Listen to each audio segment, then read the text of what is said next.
நான் துணி துவைக்கிற அன்னைக்கு மட்டும் கரெக்டா மழை வந்துடும். அதே மாதிரி தான் நேற்று மத்தியானம் போய் துணியெல்லாம் துவைச்சு பண்ணுறது. ஈவினிங் போல் லைட்டாக காஞ்சிருந்துச்சு, நல்லா காயிட்டுன்னு விட்டது தான் நைட்டு மழை வந்து நனைச்சிருச்சு. அதோட காலிலேருந்து காய விட்டு ஈவினிங் போல் அப்படியே எடுத்து மடிச்சு வச்சாச்சு.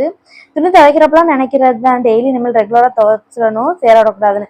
ஆனால் துணி துவைக்கிறதுல வந்து கொஞ்சம் கடுப்பாக இருக்கா, அதனால அப்படி விட்டு நிறைய சேர்ந்ததுக்கப்புறம் துவைக்கிற மாதிரி இருக்குது. அதெல்லாம் மடிச்சு வச்சுட்டு ஈவினிங்க்கு வந்து நேற்று போலயே இருந்து கேக்கு ஸ்நாக்ஸ் எல்லாம் வாங்கிட்டு வந்திருந்தாங்க. நேற்று நான் சாப்பிடல, அதனால இன்னைக்கு ஈவினிங் போல எடுத்து உட்காந்து சாப்பிட்டுக்கிட்டு இருந்தோம்.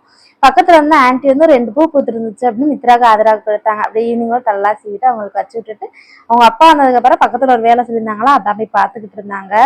நைட்டு டின்னருக்கு வந்து மத்தியானம் போல பன்னீர் செஞ்சுட்டோம்ல, அதை தான் வச்சு பன்னீர் பட்டர் மசாலாவும் சப்பாத்தியும் போட்டுக்கலாம் அப்படின்ட்டு. பட்டரும் கஸ்தூரி மெத்தி மட்டும் இல்லாமல் இருந்துச்சு, அப்படியே போய் வாங்கிட்டு வந்துட்டு அதுக்கப்புறம் தான் சமைக்கவே ஸ்டார்ட் பண்ணி 9 o'clock மேலே. அப்படி இன்னைக்கு வந்து பன்னீர் செம்ம சாஃப்டா சூப்பராகவே வந்துருந்துச்சு. ஏன்னா ஆல்ரெடி ஒன் டைம் பண்ணியிருக்கேன், ரொம்ப புளிப்பா இருக்க மாதிரி இருக்குன்னு வீட்டில் பண்ண மாட்டேன். இன்னைக்கு நல்லாவே வந்துருந்துச்சு, அப்படியே சாப்பிட்டாச்சு. Okay bye. வீடியோ பிடிச்சி சப்ஸ்கிரைப் பண்ணிக்கோங்க.